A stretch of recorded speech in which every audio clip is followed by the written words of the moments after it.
ඉතින් විකාර නැතු. අනේ මගේ දිව්‍ය රතය. මට දැන් ඉන්න පුළුවන් සක්කරයාගේ වයිෆ් වගේ.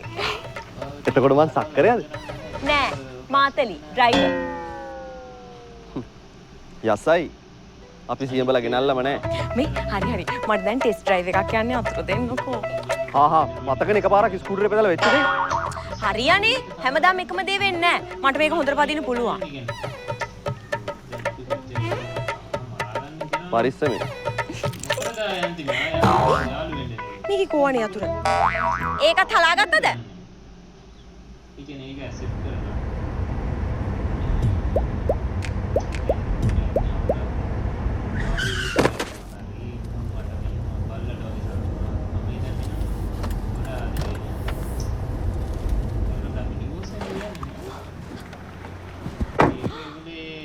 මල්ලි හැප්පුණා නේද? මට ලොකු ආබාධයක් නැහැ.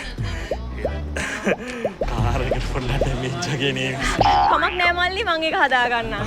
හරි රකා. මල්ලි හැප්පුවා නේද? පටසිරි පුතා. මම මගේ ඇස් දෙකටම දැක්ක මේක වදිනවා. හරි? දුව ඔයා අපේ ගමේ තමයි. හැබැයි මේ කරපු වැඩේ වැරදි.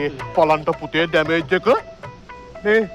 එතකොට මගේ ඩැමේජ් එක මේ නංගි කතා කරන්න ඉගෙන ගන්න.